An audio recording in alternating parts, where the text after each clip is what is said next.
മക്കളെ, എല്ലാവർക്കും സൈലത്തിന്റെ മറ്റൊരു മലയാളം ക്ലാസ്സിലേക്ക് സ്വാഗതം. അപ്പൊ ഇന്ന് നമ്മൾ എന്താ ഡിസ്കസ് ചെയ്യാൻ പോകുന്നതെന്ന് അറിയാമോ? നിങ്ങൾ കണ്ടു അല്ലെ എന്തിനെ കുറിച്ചാണ് നമ്മൾ പറയുന്നത്?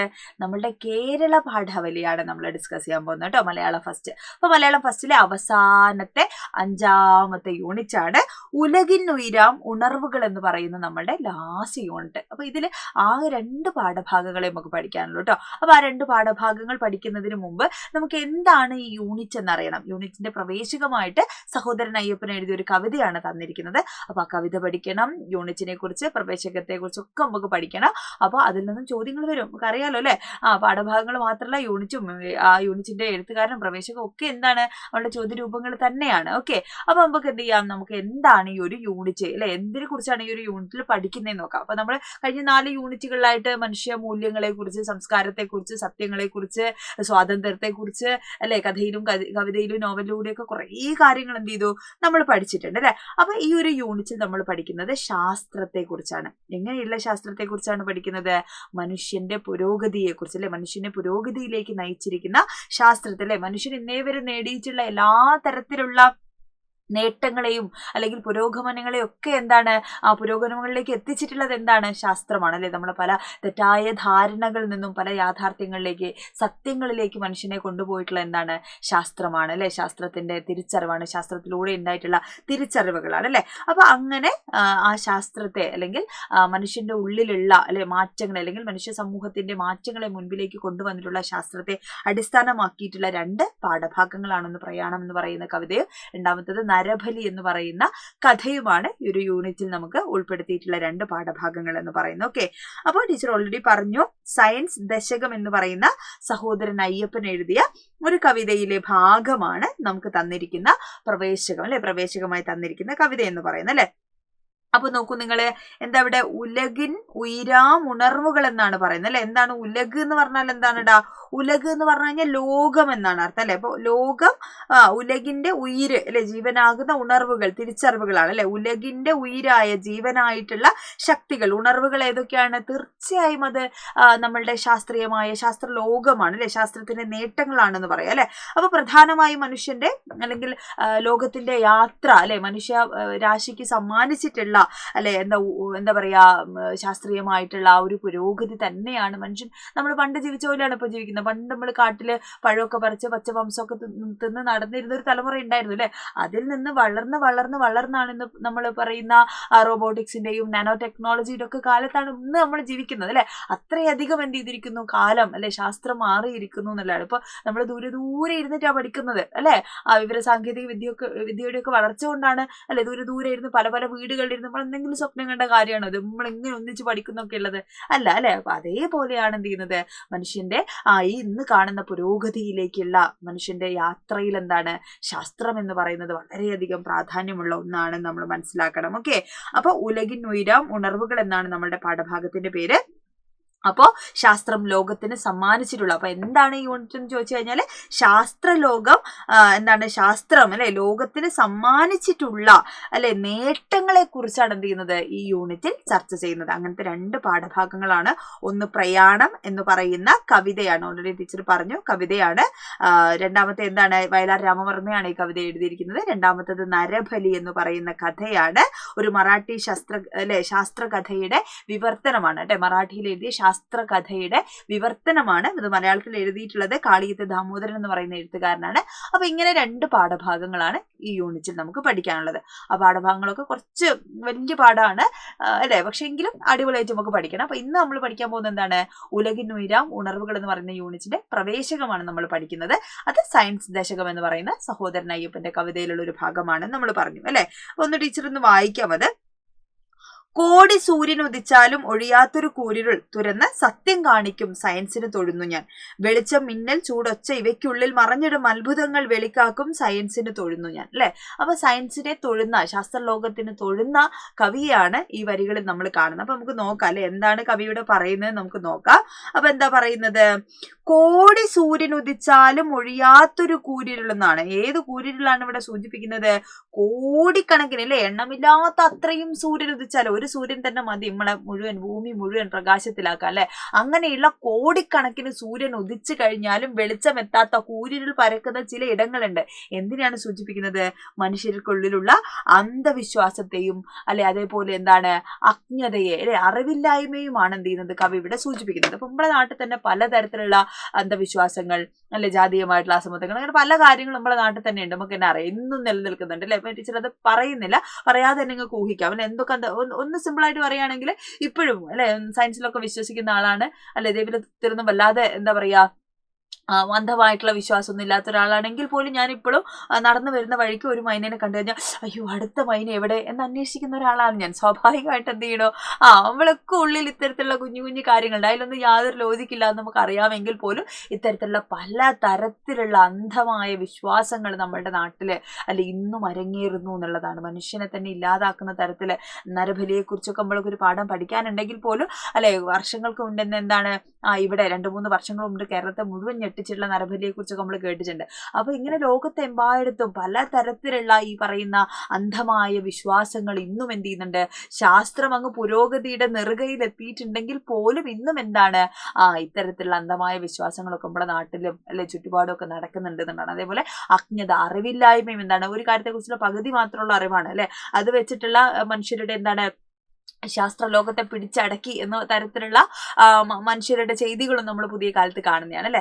അപ്പൊ ആ കോടി സൂര്യൻ ഉദിച്ചാലും ഒഴിയാത്ത കൂരിരുൾ എന്താണ് തുരന്ന് ആ വിശ്വാസങ്ങളെ അന്ധവിശ്വാസങ്ങളെയും അല്ലെ അജ്ഞതകളെയൊക്കെ തുരന്ന് എന്ത് ചെയ്യുന്നു സത്യം കാണിച്ചു തരുന്ന അല്ലെ നമുക്ക് സത്യത്തെ എന്താണ് തുറന്ന് കാണിച്ചു തരുന്ന സയൻസിനെ എന്ത് ചെയ്യാണ് ഞാൻ സ്തുതിക്കുകയാണ്. ശാസ്ത്രലോകത്തെ എന്ത് ചെയ്യണോ ഞാൻ അല്ലെ എല്ലാ ഇരുണ്ട ലോകത്തെ അല്ലെ ആ കൂരിരുളിനുള്ളിൽ പരന്നു കിടക്കുന്ന ഇരുണ്ട ലോകത്തെ പുറത്തേക്ക് കൊണ്ടുവരുന്ന സയൻസിനെ എന്ത് ചെയ്യാണ് ഞാന് അല്ലെ നന്ദി പറയുകയാണ്, തൊഴുകയാണ് എന്ന് പറയാണ് കേട്ടോ. അപ്പൊ ശാസ്ത്രം എന്ന് പറയുന്നത് എല്ലാ സത്യവും എന്ത് ചെയ്യാണ് തുറന്ന് കാണിക്കുന്ന ഒന്നാണ് അല്ലെ. അതായത് ഒരു ആപ്പിൾ മരത്തിന്റെ മുകളിലുള്ള ആപ്പിളൊക്കെ താഴേക്ക് വീഴുന്നത് എന്തുകൊണ്ടാണെന്ന് നമ്മൾ പഠിച്ചത് എങ്ങനെയാണ്? ആപ്പിളിന് സൗകര്യം ഉള്ളത് കൊണ്ടെന്നാണോ? അല്ല അല്ലെ. അതിനുള്ള നിയമങ്ങളെ കുറിച്ചൊക്കെ നിങ്ങൾ ഓൾറെഡി പഠിച്ചിട്ടുണ്ട് അല്ലെ. അപ്പൊ അതിന്റെ സയന്റിഫിക് ആയിട്ടുള്ള കാര്യങ്ങളൊക്കെ എന്ത് ചെയ്തു മനുഷ്യൻ എന്തുകൊണ്ട് ഭൂമിയിൽ തന്നെ നിൽക്കുന്നു അല്ലെ, ഭൂമിയിലുള്ള വസ്തുക്കളൊന്നും എന്ത് ചെയ്തില്ല പറന്നു പോകുന്നില്ല. പക്ഷെ ചില ഇടങ്ങളിൽ നമ്മൾ പോകുന്ന സമയത്ത് നമുക്ക് അങ്ങനെ ഫീൽ ചെയ്യാറുണ്ടല്ലോ, ഒക്കെ നിങ്ങൾ സയൻസിൽ പഠിച്ചിട്ടുണ്ട് അല്ലെ. യെസ്. അപ്പൊ ഇങ്ങനെ ഒരുപാട് കാര്യങ്ങളുണ്ട് നമ്മളുടെ ചുറ്റിലും. എന്തുകൊണ്ട് രാത്രിയാവുന്നു, എന്തുകൊണ്ട് പകലാവുന്നു അല്ലെ, അങ്ങനെയുള്ള എല്ലാം നമ്മൾ ജീവിക്കുന്ന നമ്മൾ ചുറ്റും കാണുന്നതിലെല്ലാം എന്താണ് സയന്റിഫിക് ആയിട്ടുള്ള കാര്യങ്ങളുണ്ട് അല്ലെ. അപ്പൊ ഇങ്ങനെയുള്ള സത്യങ്ങളെ അല്ലെ അതായത് ഈ കൂരിരുളിന്റെ ഉള്ളിൽ പരന്നു കിടക്കുന്ന പല കാര്യങ്ങളെയും എന്ത് ചെയ്യുന്നു തുരന്ന് സത്യത്തെ പുറത്തേക്ക് കൊണ്ടുവരുന്ന സയൻസിന് അല്ലെ തൊഴുന്ന കവിയെയാണ് നമ്മൾ കാണുന്നത്. വെളിച്ചം, മിന്നൽ, ചൂട്, ഒച്ച ഇവയ്ക്കുള്ളിൽ മറഞ്ഞിടം അത്ഭുതങ്ങൾ വെളിവാക്കും സയൻസിന് തൊഴുന്നു ഞാൻ അല്ലെ. അപ്പൊ എന്താ പറയുന്നത്? എല്ലാ അജ്ഞതയും ഇല്ലാതാക്കുന്ന പ്രകാശത്തെ കുറിച്ചാണ് ഇവിടെ പറയുന്നത് അല്ലെ. അപ്പൊ ഇവിടെ എല്ലാ കാര്യങ്ങളും ഇപ്പൊ മിന്നൽ വെളിച്ചമാവട്ടെ, ചൂടാവട്ടെ, അതേപോലെ എന്താണ് നമ്മളുടെ ശബ്ദമാവട്ടെ, ഇതിനൊക്കെ എന്താണ് അല്ലെ അതിൻ്റെയൊക്കെ റിയാലിറ്റി എന്തുകൊണ്ട് ഇതൊക്കെ സംഭവിക്കുന്നു എന്നുള്ള യാഥാർത്ഥ്യത്തെ പുറത്തേക്ക് കൊണ്ടുവരുന്ന സയൻസിനെ എന്ത് ചെയ്യാണ് ഞാൻ സ്തുതിക്കുകയാണ് എന്നാണ് കവി പറയുന്നത് അല്ലെ. അപ്പൊ ഇങ്ങനെ നമ്മളുടെ ലോകത്ത് അല്ലെ പലതരത്തിലുള്ള കണ്ടുപിടുത്തങ്ങൾ അല്ലെ ചെറുതും വലുതുമായിട്ടുള്ള ശാസ്ത്രത്തിന്റെ തിരിച്ചറിവുകളിലൂടെയാണ് നമ്മളൊക്കെ ഇത്ര ഭംഗിയിലുള്ള ഒരു ജീവിതത്തിലേക്ക് എത്തി നിൽക്കുന്നതെന്നുള്ളതാണ്. അപ്പൊ നമ്മുടെ ജവഹർലാൽ നെഹ്റുവിനെ കുറിച്ച് നമുക്കറിയാം, നമ്മുടെ ആദ്യത്തെ ഇന്ത്യൻ പ്രധാനമന്ത്രിയാണ് അല്ലെ. അപ്പോൾ അദ്ദേഹത്തിന് ഒരുപാട് ചാച്ചാജി നമ്മൾ വിളിക്കുന്നു. അതിനപ്പുറത്തേക്ക് അദ്ദേഹത്തെ കുറിച്ച് നമ്മൾ മനസ്സിലാക്കേണ്ട ഒരു കാര്യം എന്ന് പറയുന്നത് നമ്മുടെ ആദ്യത്തെ പ്രധാനമന്ത്രി ആയിരിക്കെ അദ്ദേഹം എന്ത് ചെയ്തു ശാസ്ത്രം അല്ലെ ആധുനിക ശാസ്ത്രം മനുഷ്യ പുരോഗതിക്ക് നൽകിയിട്ടുള്ള ഒരു മാറ്റത്തെക്കുറിച്ചല്ലേ. അപ്പോൾ നമ്മളുടെയൊക്കെ രാജ്യത്തിൻ്റെ മാറ്റം എന്ന് പറയുന്നത് പുരോഗതിയിലേക്ക് ശാസ്ത്രത്തിലൂടെ ആവണമെന്ന് ആദ്യമായി തിരിച്ചറിഞ്ഞിട്ടുള്ള മഹാനായിട്ടുള്ള ഒരു വ്യക്തി കൂടിയായിരുന്നു നെഹ്റു എന്ന് പറയുന്നത്. അപ്പോൾ അതിനുവേണ്ടി അദ്ദേഹം എന്ത് ചെയ്തു ഒരുപാട് കാര്യം അല്ലെ രാജ്യത്തിൻ്റെ പുരോഗതിക്ക് വേണ്ടിയിട്ട് ശാസ്ത്രത്തെ പ്രയോജനപ്പെടുത്തിയിട്ടുള്ള ഒരാളായിരുന്നു ആര് ജവഹർലാൽ നെഹ്റു എന്നൊക്കെ പറയുന്നത് നമ്മളുടെ ആദ്യത്തെ പ്രധാനമന്ത്രി എന്നാലേക്ക്. അപ്പോൾ നമ്മുടെ രാജ്യത്തിൻ്റെയും ലോകത്തിൻ്റെയും ഒക്കെ വളർച്ചയ്ക്ക് പിന്നിൽ എന്താണ് എല്ലാ നേട്ടങ്ങൾക്കും മനുഷ്യരാശിയുടെ എല്ലാ നേട്ടങ്ങൾക്കും പുറകിൽ എന്താ ഉള്ളത് ശാസ്ത്രമാണ് എന്നുള്ളതാണ് കേട്ടോ. അപ്പൊ ആരത് പറഞ്ഞത് സഹോദരൻ അയ്യപ്പനാണ് അല്ലെ. സഹോദരൻ അയ്യപ്പനാണ്. അദ്ദേഹം സാമൂഹ്യ പരിഷ്കർത്താവാണ്, അധ്യാപകനാണ്, നിയമസഭാ സാമാജികനാണ്. എറണാകുളത്ത് വൈപ്പിൻ ദ്വീപിലെ ചെറായിലാണ് 1889 അദ്ദേഹം ജനിച്ചത്. ഒരു ജാതി, ഒരു മതം, ഒരു ദൈവം, മനുഷ്യൻ എന്ന ശ്രീനാരായണ ഗുരുവിന്റെ വാക്യങ്ങളെ അല്ലെ അതിനെ പ്രാവർത്തികമാക്കാൻ വേണ്ടിയിട്ട് ശ്രമിച്ചിരുന്ന വ്യക്തിയായിരുന്നു ആര്? ശ്രീനാരായണ ഗുരു അല്ലെ. എല്ലാ മനുഷ്യരും തുല്യരാണ് എന്ന് വിശ്വസിച്ചിരുന്ന അത്തരം മനുഷ്യർക്ക് വേണ്ടി എന്താണ് പ്രവർത്തിച്ചിരുന്ന ഒരാളായിരുന്നു ആര്? ശ്രീനാരായണ ഗുരു കേട്ടോ. അപ്പൊ അദ്ദേഹത്തിന്റെ അല്ലെ വളരെ മനോഹരമായിട്ടുള്ള ഒരു കവിതയാണ് നമ്മൾ എന്ത് ചെയ്തത്, നമ്മളുടെ ആദ്യത്തെ അല്ലെ പ്രവേശകത്തിൽ നമ്മൾ പഠിച്ചത് കേട്ടോ. ജാതി ചൊല്ലി, മതം ചൊല്ലി, ദേശം ചൊല്ലി, നിറം ചൊല്ലി, മനുഷ്യത്തെ തുണ്ടു തുണ്ടായി മുറിച്ചിടായിവിൻ അല്ലെ എന്ന് പറഞ്ഞിരിക്കുന്ന കവിയൂടെയാണ് സഹോദരൻ അയ്യപ്പൻ അല്ലെ. അപ്പൊ ശ്രീനാരായണ ഗുരുവിന്റെ ദൈവദശകം എന്ന കൃതിക്ക് മറുപടിയായിട്ട് സഹോദരൻ അയ്യപ്പൻ രചിച്ച കവിതയാണ് സയൻസ് ദശകം എന്ന് പറയുന്നത്. 1916 ഇത് പുസ്തക രൂപത്തിൽ പ്രസിദ്ധീകരിച്ചത്. പ്രകൃതിയുടെ രഹസ്യങ്ങൾ എന്താണെന്ന് വെളിപ്പെടുത്താൻ ആത്മീയതയ്ക്ക് പൂർണ്ണമായും സാധിക്കില്ല അല്ലെ. അതിന് സാധിക്കുന്നത് എന്തിനാണ്? അത് സാധിക്കുക എന്തിനെ കൊണ്ട് അത് സാധിക്കുള്ളൂ?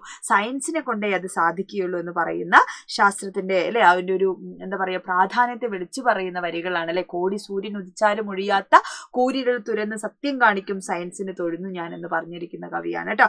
അപ്പം നമ്മൾ എന്താണ് നമ്മളെ ഇരുട്ടുകൊണ്ട് അല്ലെ പലതും അടയ്ക്കാൻ ശ്രമിക്കുമ്പോഴും പ്രപഞ്ച സത്യങ്ങൾ നമുക്ക് പുറത്തേക്ക് കൊണ്ടുവരാൻ സാധിക്കുന്നത് എന്തിലൂടെയാണ്? സയൻസിലൂടെയാണ് അല്ലെ, ശാസ്ത്രത്തിലൂടെയാണ് എന്ന് കാണിക്കുന്ന കവിതയാണിത്.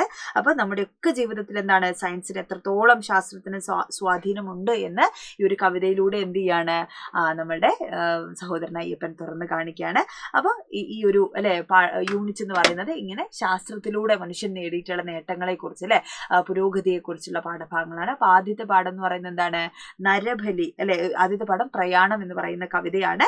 മനുഷ്യവംശത്തിന്റെ മുന്നേറ്റത്തെ കുറിച്ചാണ് പ്രയാണത്തിൽ പറയുന്നത് കേട്ടോ. അതിന്റെ പരിണാമങ്ങളിലൂടെയുള്ള മനുഷ്യന്റെ യാത്രയെ കുറിച്ചാണ് വയലാർ എന്ത് ചെയ്തിരിക്കുന്നത്, മനോഹരമായിട്ടുള്ള ഈ ഒരു കവിതയിൽ എഴുതിയിരിക്കുന്നത്. വയലാറിനെ കുറിച്ച് നമുക്കറിയാം, മലയാളത്തിൽ ഒരുപാട് അല്ലെ കവിതകള്, സിനിമാ ഗാനങ്ങള്, നാടക ഗാനങ്ങളൊക്കെ എഴുതിയിട്ടുള്ള ആളാണ് വയലാർ. അപ്പൊ അദ്ദേഹത്തിന്റെ അല്ലെ വളരെ പ്രധാനപ്പെട്ട അല്ലെ ഒരു കവിതയാണ് പ്രയാണം എന്ന് പറയുന്നത് കേട്ടോ. മനുഷ്യന്റെ പുരോഗതിയെ കുറിച്ച്, മുന്നേറ്റത്തെ കുറിച്ച്, പരിണാമത്തിലൂടെയുള്ള യാത്രയെ കുറിച്ചാണ് ആ ഒരു പ്രയാണം അല്ലെ. യാത്രയെ തന്നെയാണ്, ശാസ്ത്രത്തിലൂടെയുള്ള യാത്രയെ കുറിച്ചാണ് പറയുന്നത്. രണ്ടാമത്തെ എന്താണ്? നരബലി എന്ന് പറയുന്നത് മാനവമിത്രം മറാഠി ശാസ്ത്രകഥകൾ എന്ന സുബോധ് ജാവഡേക്കർ എന്ന് പറയുന്ന എഴുത്തുകാരന്റെ കൃതിയാണ്. മറാഠി ഭാഷയിൽ എഴുതിയതാണ്. ഈ കൃതി മലയാളത്തിലേക്ക് ട്രാൻസ്ലേറ്റ് ചെയ്തിട്ടുള്ളത് കാളിയത്ത് ദാമോദരൻ എന്ന് പറയുന്ന എഴുത്തുകാരനാണ്. അപ്പൊ ആ ഒരു ശാസ്ത്രീയതയെ അല്ലെ അവലംബമാക്കിയിട്ടുള്ള ഒരു കഥയാണ് നമുക്ക് പഠിക്കാനുള്ള രണ്ടാമത്തെ പാഠഭാഗം, ഈ ഒരു യൂണിറ്റിലെ രണ്ടാമത്തെ പാഠഭാഗം എന്ന് പറയുന്നത്. ക്ലിയർ ആണോ? ഈ ഒരു കഥയില് ബഹിരാകാശ പേടകത്തിൽ സഞ്ചരിക്കുന്ന നരേഷും അവിടെ അല്ലെ നരേഷിന് കൂട്ടായിട്ടുള്ള കമ്പ്യൂട്ടറുമാണ് ഇതിലെ പ്രധാനപ്പെട്ട കഥാപാത്രങ്ങളായി വരുന്നത് കേട്ടോ. വളരെ രസകരമായ രീതിയിലാണ് ഈ ഒരു കഥ എഴുതിയിരിക്കുന്നത്. അതുപോലെ പ്രയാണം എന്ന് പറയുന്ന കവിതയും. ഓക്കെ, അപ്പൊ ആരാ എഴുതിയത്? വയലാറാണ് പ്രയാണം എന്ന് പറയുന്ന കവിത എഴുതിയിരിക്കുന്നത്. അപ്പൊ നിരന്തരമായിട്ടുള്ള പ്രയത്നത്തിന് വിധേയമായിട്ട് എന്ത് ചെയ്യാണ്, മാറ്റത്തിന് വിധേയമായിട്ട് പ്രയത്നത്തിന്റെയും ത്യാഗത്തിന്റെയും വഴിയിലൂടെ എന്ത് ചെയ്യാണ്, പ്രതിസന്ധികളെയൊക്കെ മറികടന്ന് എങ്ങനെയാണ് ശാസ്ത്ര അല്ലെ പുരോഗതിയിലേക്ക് മനുഷ്യനെ കൊണ്ടുപോകുന്നത് എന്നാണ് ഈ ഒരു കവിതയിൽ എന്ത് ചെയ്യുന്നത്, ആവിഷ്കരിക്കുന്നത്. അപ്പൊ രണ്ടും ഇമ്പോർട്ടന്റ് ആയിട്ടുള്ള കവിതകളാണ്, വളരെ പ്രധാനപ്പെട്ടതാണ്. അപ്പൊ ഈ ഒരു യൂണിറ്റും എന്താണ്, നമ്മള് വളരെ പ്രാധാന്യത്തോടു കൂടെ അല്ലെ എസ് എ പോലെയുള്ള ചോദ്യങ്ങളൊക്കെ 7 മാർക്കിന്റെ ചോദ്യങ്ങളും 5 മാർക്കിന്റെ 3 മാർക്കിന്റെ ഒക്കെ പ്രതീക്ഷിക്കാവുന്ന ചോദ്യങ്ങളുള്ള പാഠഭാഗമാണ്. അപ്പൊ അടുത്ത ക്ലാസ്സുകളിലായിട്ട് എന്ത് ചെയ്യണം, ഇത് ഓരോരോ പാഠമായിട്ട് നമുക്ക് വിശദീകരിച്ച് നമുക്ക് പഠിക്കണം. ഇത് കൂടാതെ നിങ്ങൾക്ക് കേരള പാഠാവലിയിൽ ഏകദേശം നമ്മൾ തീർന്നു അല്ലെ. ഇനി എത്ര ദിവസം ഉണ്ട് പരീക്ഷയ്ക്ക്? ഇന്ന് എത്രാം തീയതിയായി? 20-ാം തീയതിയായി. ഇനി വളരെ കുറച്ച് ദിവസങ്ങളേ ഉള്ളൂ. പേടിപ്പിക്കല്ല, ഒന്ന് ഓർമ്മിപ്പിച്ചു എന്ന് മാത്രമേ ഉള്ളൂ. പേടി കൊണ്ട് നമുക്ക് വലിയ കാര്യമൊന്നുമില്ല അല്ലെ. ജാഗ്രത നമുക്ക് വേണ്ടത്, അതിന് വേണ്ടിയിട്ട് കരുതലുകളാണ് വേണ്ടത്. അതിനുള്ള കാര്യങ്ങളൊക്കെ സജ്ജമാക്കി എന്ത് ചെയ്യുക, പരീക്ഷയ്ക്ക് വേണ്ടി നമ്മൾ കാത്തിരിക്കുന്നവരായി തീരുക. അപ്പൊ ഏതെങ്കിലുമൊക്കെ പാഠഭാഗങ്ങൾ ഇതുപോലെ മക്കൾക്ക്, എനിക്കറിയാം മലയാളം ഫസ്റ്റ് കുറച്ച് ബുദ്ധിമുട്ടുണ്ട് പലർക്കും അല്ലെ. അപ്പൊ അതുകൊണ്ട് ടീച്ചർ ഇവിടെ ഉണ്ട്, നിങ്ങളെ ഹെൽപ്പ് ചെയ്യാൻ വേണ്ടി നിങ്ങളെ കൂടെ തന്നെ ഉണ്ട്. അപ്പൊ എനിക്കറിയില്ലല്ലോ ഏതൊക്കെ പാഠമാണ് നിങ്ങൾക്ക് ആവശ്യമുള്ളത്, എന്താ നിങ്ങൾക്ക് വേണ്ടതെന്ന് എനിക്കറിയില്ല. അപ്പോൾ ഞാൻ അടുത്ത ക്ലാസ്സുകളിൽ നിങ്ങൾക്ക് ഈ ഒരു 2 പാഠം പറഞ്ഞു തരാമെന്നാണ് വിചാരിക്കുന്നത്. അതുകൂടാതെ നിങ്ങൾക്ക് ഇനി ഏതെങ്കിലുമൊക്കെ പാഠഭാഗങ്ങൾ ആവശ്യമുണ്ടെങ്കിൽ അത് ദയവേത് എന്ത് ചെയ്യുക, നമ്മുടെ ഈ ഒരു ലൈവിന് വീഡിയോയുടെ താഴെ നിങ്ങൾ കമന്റ് ചെയ്യുക. അപ്പം ടീച്ചർ അടുത്ത ദിവസങ്ങളിൽ കമന്റ് എന്തായാലും ടീച്ചർ ചെക്ക് ചെയ്യും. അത് നോക്കിയിട്ട് അടുത്ത ദിവസങ്ങളിൽ എന്ത് ചെയ്യാം, ആ വീഡിയോസ് ടീച്ചർ ചെയ്യാൻ വേണ്ടി നോക്കാം. അപ്പോൾ നല്ല കുട്ടികളായിട്ട് എന്ത് ചെയ്യുക, പഠിച്ചു തുടങ്ങുക. ഓക്കെ, റിവിഷനൊക്കെ നമുക്ക് അടിപൊളിയായിട്ട് നമുക്ക് പഠിക്കണം. ലൈവുകളിൽ ബാക്കിയുള്ള കാര്യങ്ങളൊക്കെ നമുക്ക് സെറ്റ് ആക്കാം. മാക്സിമം ഫ്രണ്ട്സിന് ഷെയർ ചെയ്ത് കൊടുക്കുക. അടിപൊളിയായിട്ടിരിക്കുക കേട്ടോ. All the best.